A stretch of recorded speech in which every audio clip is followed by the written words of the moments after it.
Imaginez une arme silencieuse, invisible, qui ne tue pas, mais qui contrôle.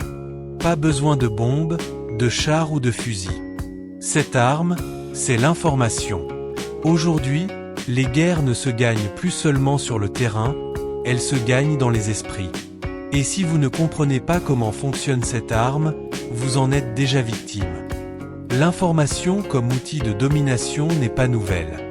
Dans l'Antiquité, les rois utilisaient les messagers et les symboles pour affirmer leur pouvoir. Au XXe siècle, les régimes totalitaires, comme le nazisme ou le stalinisme, ont utilisé la propagande pour manipuler les masses. Ils contrôlaient la radio, les journaux, les écoles. Le but était clair, former une pensée unique. Et ça fonctionnait. Les peuples entiers acceptaient l'inacceptable, convaincus qu'ils faisaient le bon choix. Aujourd'hui, la méthode a changé, mais le principe reste le même.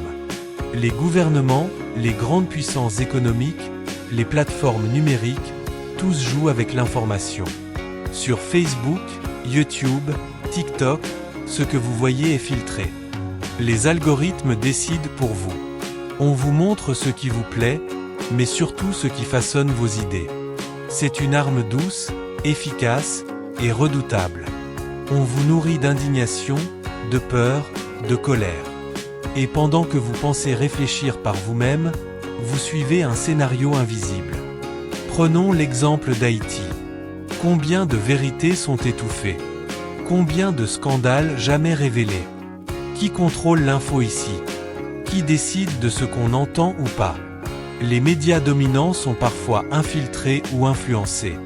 Et le peuple est divisé, désorienté, perdu. Pendant que certains souffrent, d'autres contrôlent le récit.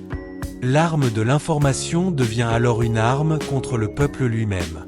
Les grandes puissances, elles, utilisent cette arme dans leur stratégie mondiale. Guerre en Ukraine? Conflit au Moyen-Orient? Chaque camp diffuse son récit, sa version, ses chiffres. Et chacun y croit fermement. Mais qui dit la vérité? Et surtout, comment savoir quand on est manipulé? Face à cette guerre silencieuse, il n'existe qu'un seul bouclier, l'éveil de la conscience. Penser par soi-même. Douter. Vérifier. Comparer. Être éveillé, c'est refuser d'être un soldat sans le savoir.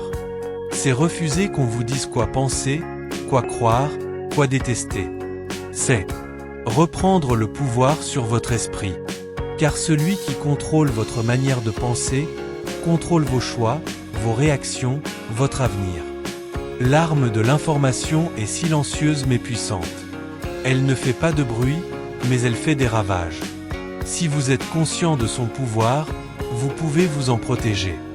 Mais si vous l'ignorez, vous êtes déjà désarmé. Alors, restons éveillés. Restons libres. Abonne-toi pour continuer à voir clair dans le brouillard.